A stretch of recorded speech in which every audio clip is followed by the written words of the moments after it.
Good afternoon. Today I want to talk to you about COVID-19. Maybe the best way to start is, in a significant part of the country, you wouldn't have to take one of these off because you don't have to put one on. Like in my home state of Delaware, where I live in Newcastle County, where I was yesterday in Pennsylvania, because people got vaccinated. They got vaccinated. They don't need a mask when the vast majority of people got vaccinated. Look, I want to talk about what's really happening, what it means, what it doesn't mean, and what we need to do this week and the months ahead. From the moment I was elected, I said I'd always give it to you straight from the shoulder. And we need some straight talk right now. Because there's a lot of fear and misinformation in the country. And we need to cut through it with facts, with science, with the truth. So, what's really happening today? After months and months of cases going down, we're seeing a spike in COVID cases. They're going up. Why? Because of this new form, this new variant called the Delta variant. This is a much different variant than the one we dealt with previously. It's highly transmissible, and it's causing a new wave of cases in those who are not vaccinated. Our experts tell me that cases will go up further before they start to come back down. But while cases are on the rise, we're not likely to see, according to experts, a comparable rise in hospitalizations or deaths in most areas of the country. So you have to ask yourself, why is that? Because 164 million Americans are fully vaccinated, including 80% of the most vulnerable, are seniors. So there's a challenge, as you knew there could be. But there's also good news. We've spent the last 6 months preparing for this possibility. The vaccines are highly effective. We have enough vaccine for everyone to get vaccinated. And thanks to the American Rescue Plan and the hard work of the American people, we've administered over 325 million vaccinations doses in the past 6 months. We have the tools to prevent this new wave of COVID from shutting down our businesses, our schools, our society, as we saw happen last year. I've said from the beginning that we will be guided by the science.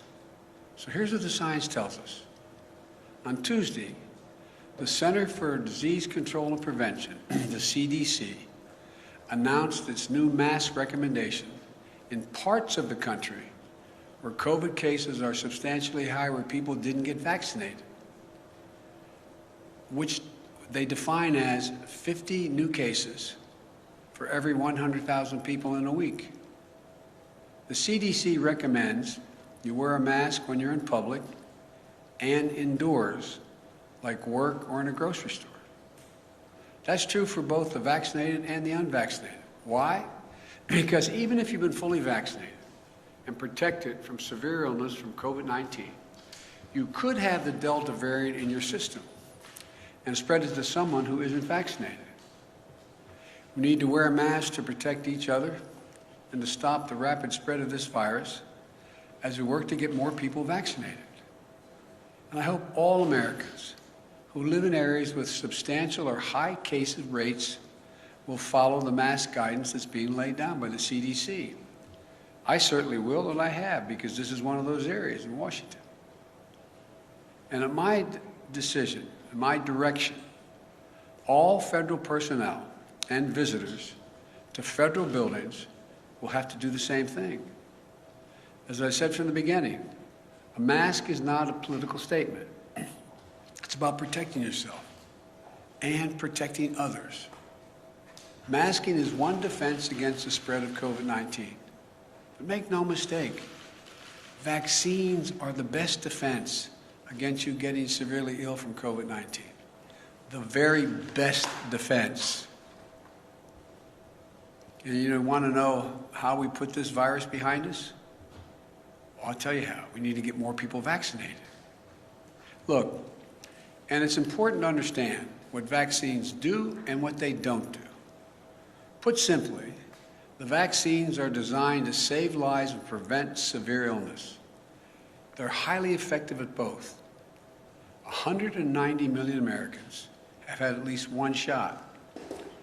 Of that group, about 90% are done now, and 10% are waiting for the second shot. To those folks who have one shot, but not the second, go get the second shot. Even if you're overdue for the second shot, it's not too late. Go get the second shot now. The bottom line is, if you're fully vaccinated, you're highly protected from COVID-19. But I also know that many of you who are vaccinated are concerned about what's called breakthrough cases.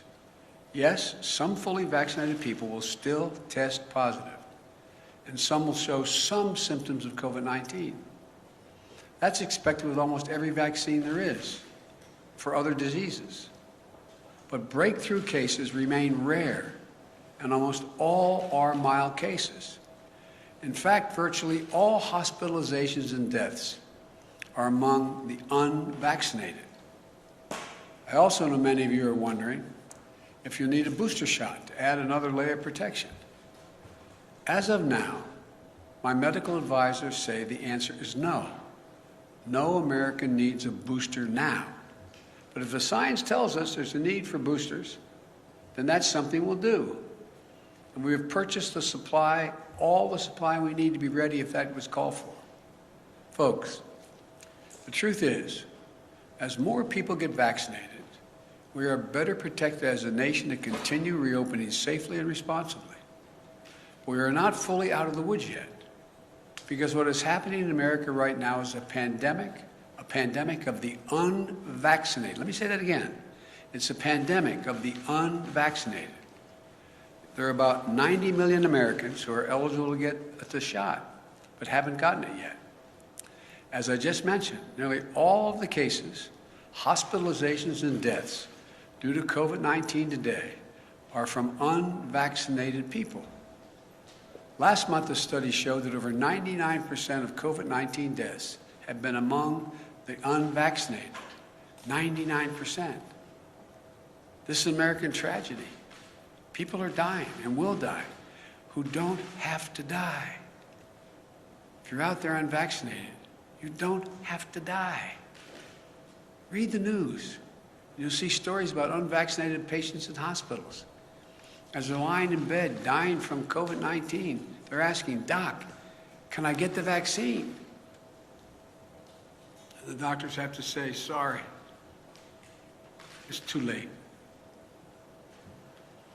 Right now, too many people are dying, or watching someone they love dying and saying, "If I just got vaccinated, if I just."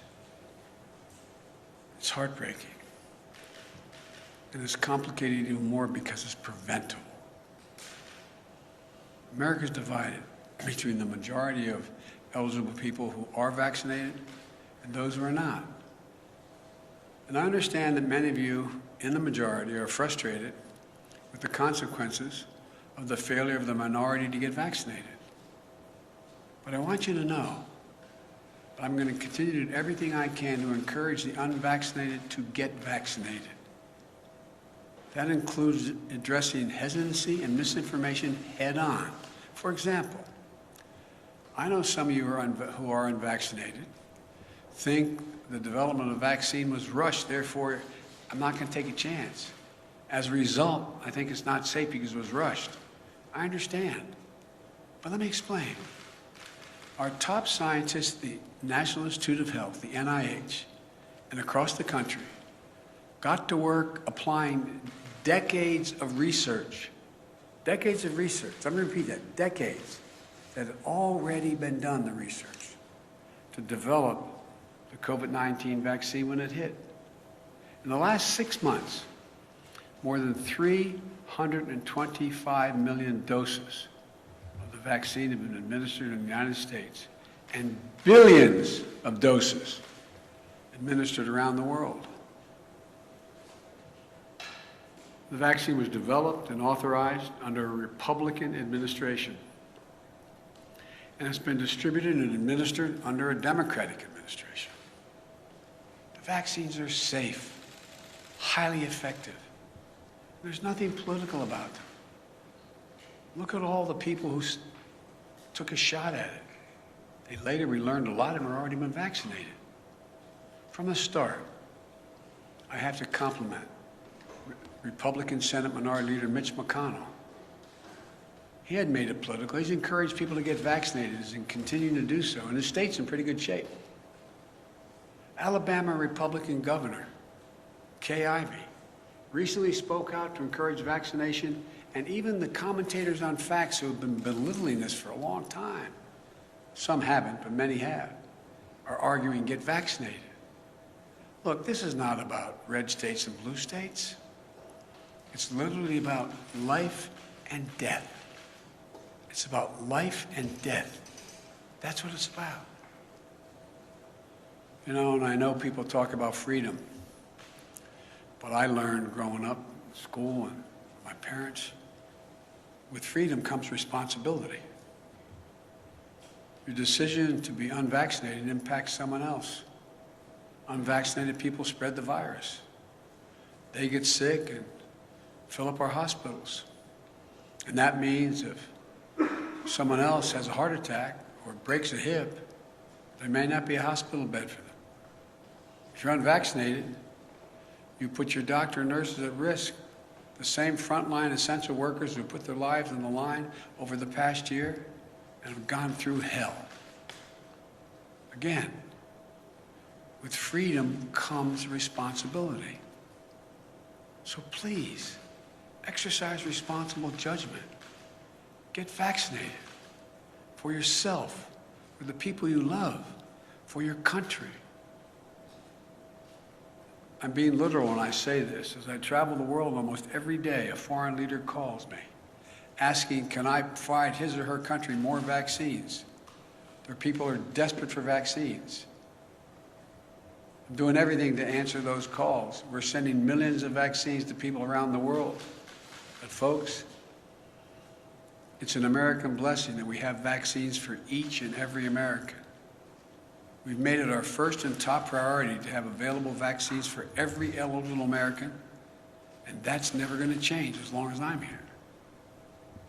And it's a shame. It's just such a shame to squander that blessing.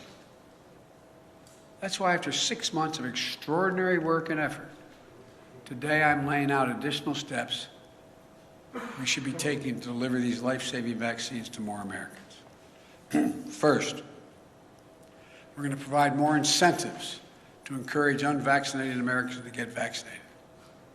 That starts with paid leave to get the shot.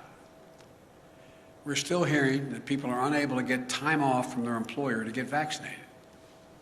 Well, this is unacceptable. For some time now, I've said you should be able to get the shot and still get paid. Thanks to the American Rescue Plan, the federal government is fully reimbursing any small or medium-sized business that provides workers with paid time off to get vaccinated. Employers, this costs you nothing. If you haven't given employees paid time off, do it now, please. Today, I'm announcing we're taking this a step further. The federal government will now reimburse those employers to give their staffs time off, not only to get themselves vaccinated, but also to get their family members vaccinated. That means employers can get reimbursed if they give parents time off with paid time, paid leave, to take their kids or their own parents to get vaccinated.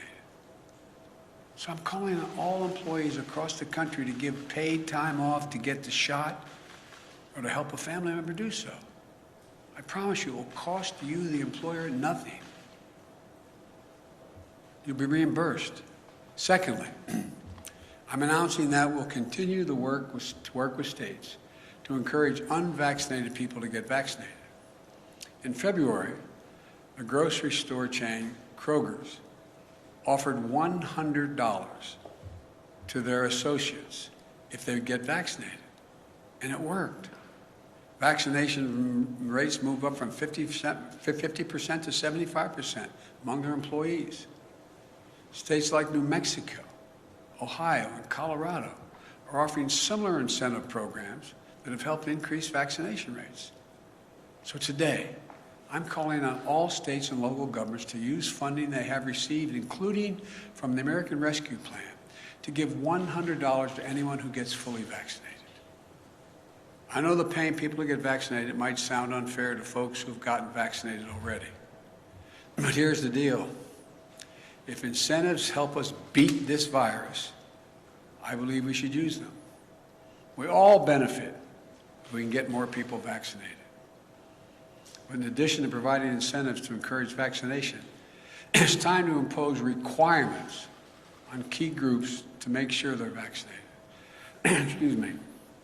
Just this week, we took an important step to protect our veterans. Like many civilian hospital systems are doing, the Department of Veterans Affairs will now require COVID-19 vaccines for doctors and nurses and other healthcare workers who provide medical care for our veterans. We must do everything possible to protect our veterans from getting COVID when they come to get medical care they so richly earned serving their country. We owe them. Next, since many vaccinations are required for active duty military today, I'm asking the Defense Department to look into how and when they will add COVID-19 to the list of vaccinations our armed forces must get. Our men and women in uniform who protect this country from grave threats should be protected as much as possible from getting COVID-19.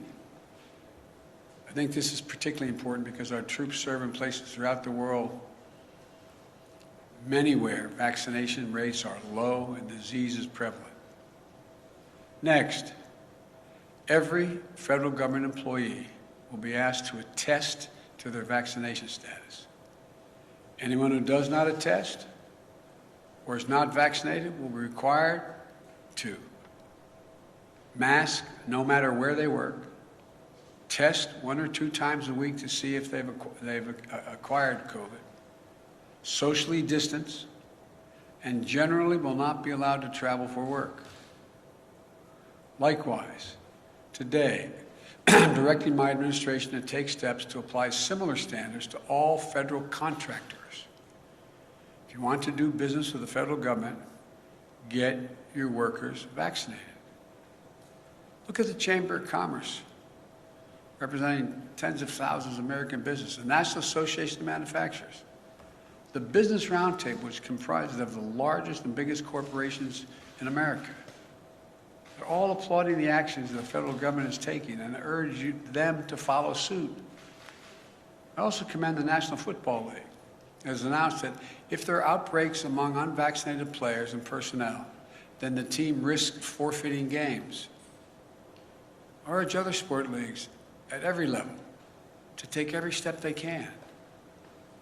Every day, more businesses are implementing their own vaccine mandates. And the Justice Department has made it clear that it is legal to require COVID-19 vaccines. We all want our lives to get back to normal. And fully vaccinated workplaces will make that happen more quickly and more successfully. We all know that in our gut.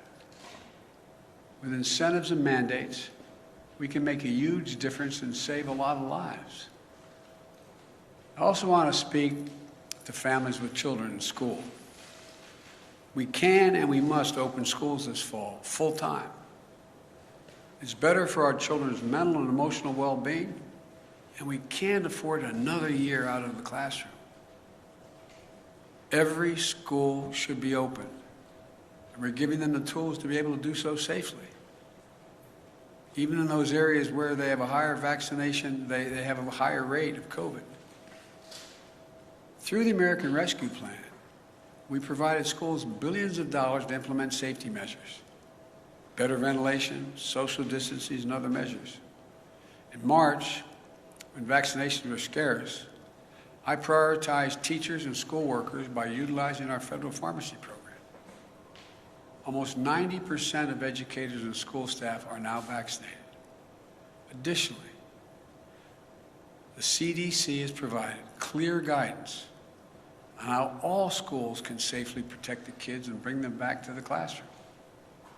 Every student wear a mask. It's that simple. So we've funded safety measures in schools, we've vaccinated teachers and staff, and we can mask up our kids for further protection. But once again, there's one more thing we need to do. Get more adolescents, ages 12 and up, vaccinated now that they've been cleared. In the past week, the good news, we've seen the average number of 12 to 17-year-olds getting vaccinated increase 22% per day. Today, I'm asking school districts to host one last pop-up vaccination clinic over the coming weeks for kids ages 12 and up. We're directing the federal pharmacy program to help make that happen. Parents, get your children vaccinated. You do it for so many other things right now. For kids under 12, if and when the vaccines are deemed safe for them, we'll be prepared to get the vaccines administered as quickly and as safely as possible. Look, and as we work to vaccinate more Americans, we're prepared for outbreaks in areas where there are unvaccinated people. My administration has made it clear to every governor that more federal resources are available to them. This includes deployment of surge teams composed of experts from the CDC and the Federal Emergency Management Agency, the FEMA.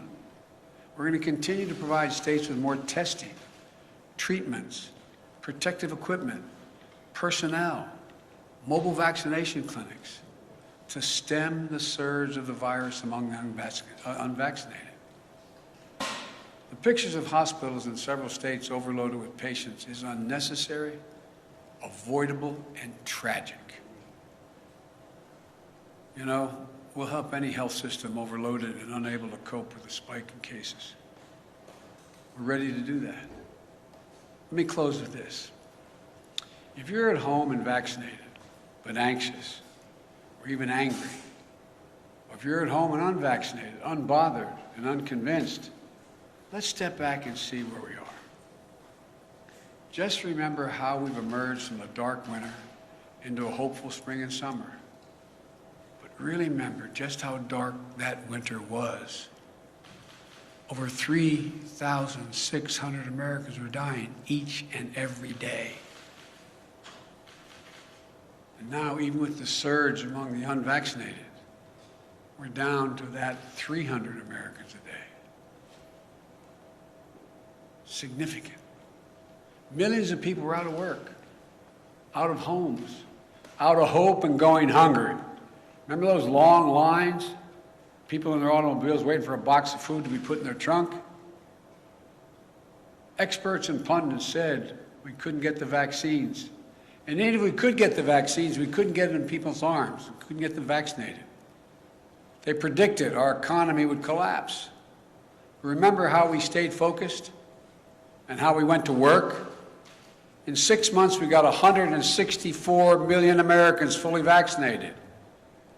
Because we vaccinated so many people, put in place so many safety measures, and got economic help to businesses and people most in need, our economy is recovering.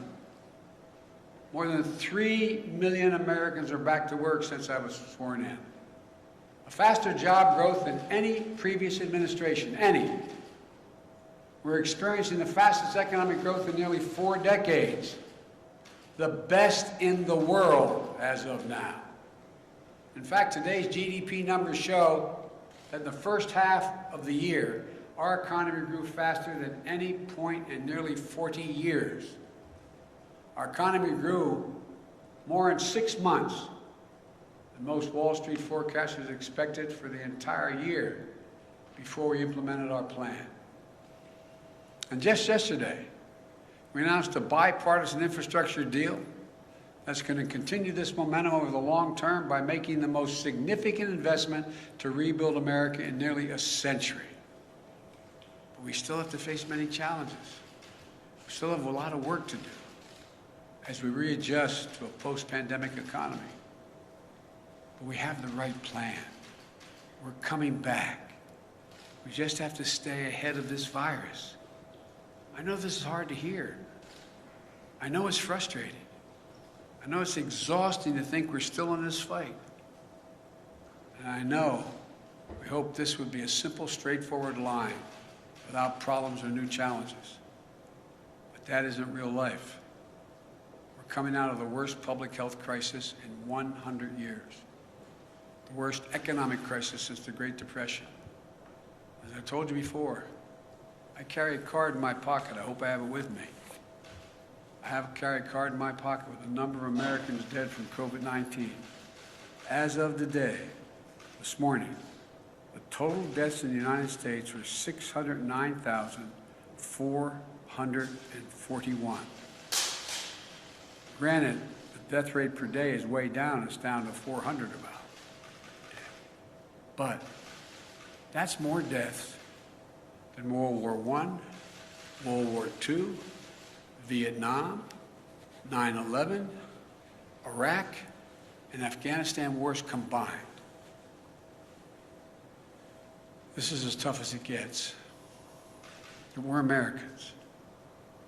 When we get knocked down, we get back up. That's who we are. That's what we do. That's why there's no nation on earth like us. And we're prepared like never before. We have the tools to save lives, to keep our economy growing and growing and going. After the past 6 months, following the science, we know we can dramatically lower the cases in this country. We can do this. We brought our economy back to life and we kept it going. We know we can send our kids back to school. We know we can beat this virus. We can do this. We all just have to do our part.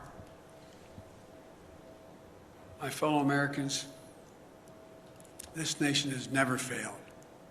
We have come together as the United States of America. So I say to all those who are unvaccinated, please, please get vaccinated.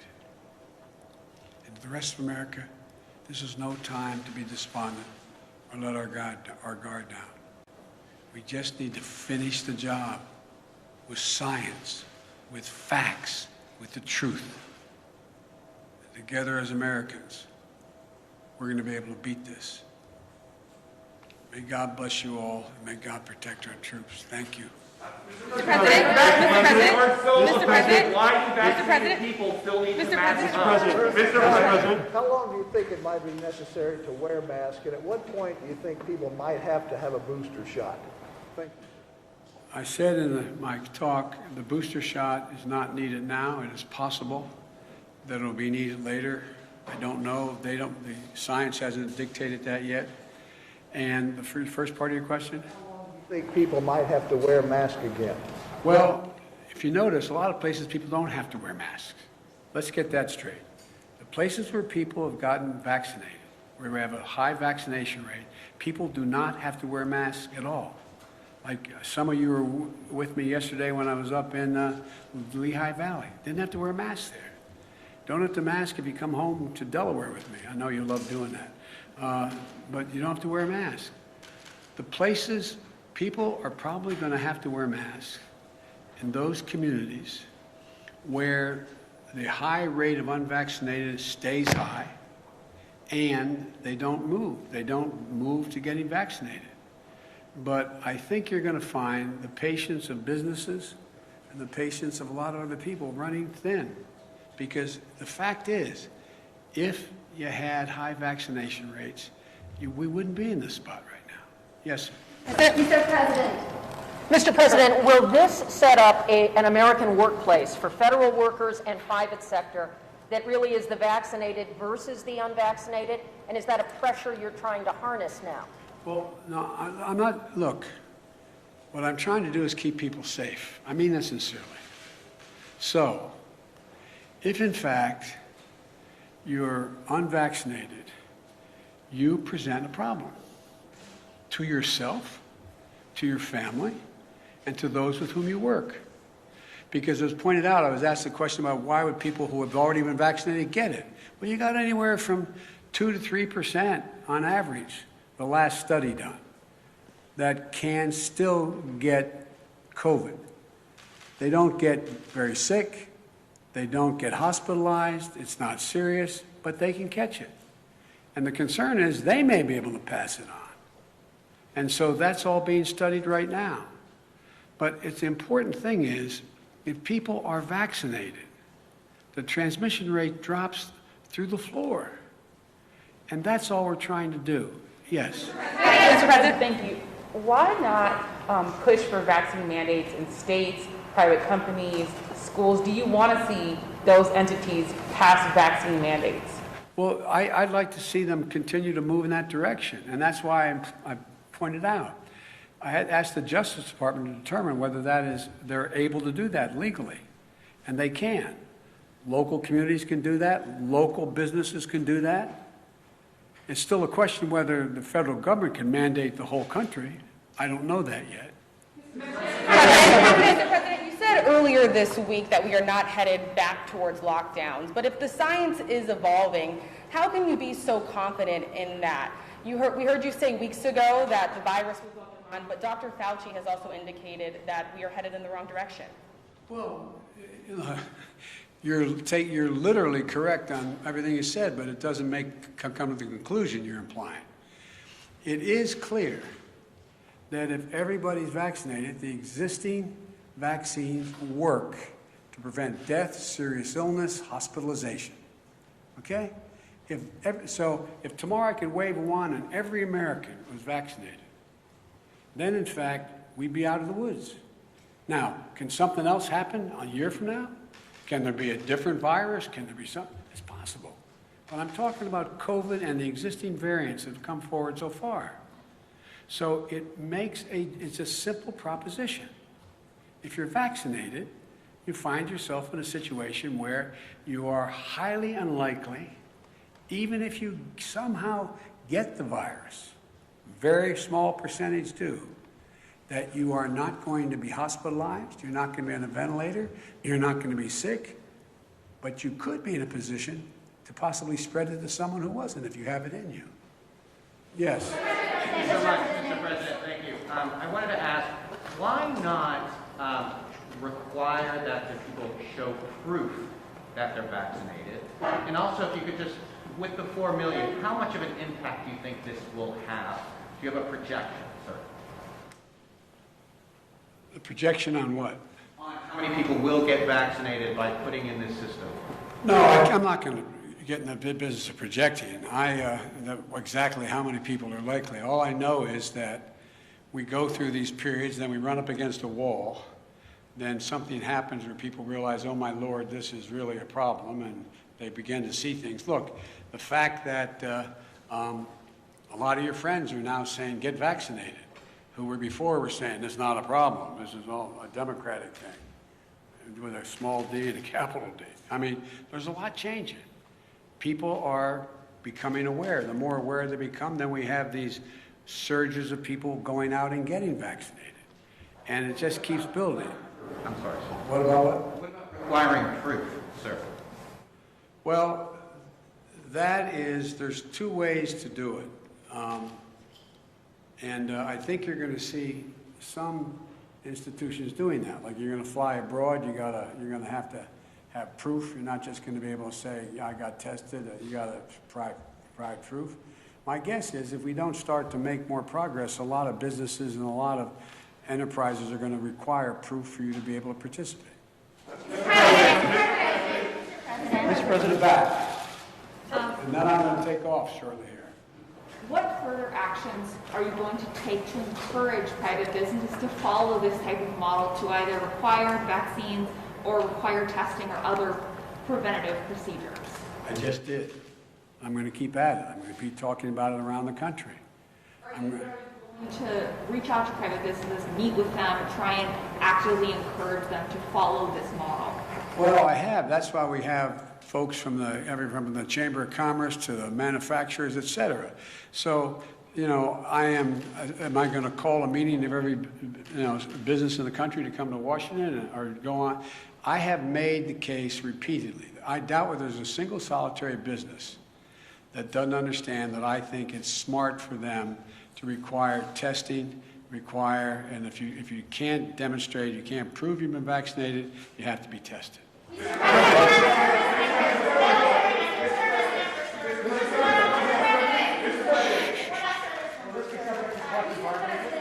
Secretary Austin said he was already considering mandating the Yeah. vaccine after it was fully approved. Would you like to see the mandate go into effect before full approval, and do you think he's open to that? I know he's open to it, and the question is, when is the right time to get the most bang for the buck when you do it? A lot of this is timing, and so I think it's going to happen. But look, the one thing that you all are being politely and appropriately referencing is that it's still a temporary approval. So when does the final approval come? It usually takes a lot of work to get there. I made a commitment. I would not tell anyone in the Justice Department who they should prosecute, and I would not tell the health industry, the government health entities, what they should say and do. But my expectation is they're going to reach that conclusion in the early fall. Thank you very much. Mr. President, you said if you are fully vaccinated, you no longer need to wear a mask. And it seems... I didn't say. I have said if you're fully vaccinated in an area where we do not have, well, let me clarify. In May, you made it sound like a vaccine was the ticket to losing the mask forever. And That is true at the time, because I thought there were people who were going to understand that getting vaccinated made a gigantic difference. And what happened was, the new variant came along, they didn't get vaccinated, it was spread more rapidly, and more people were getting sick. That's the difference. but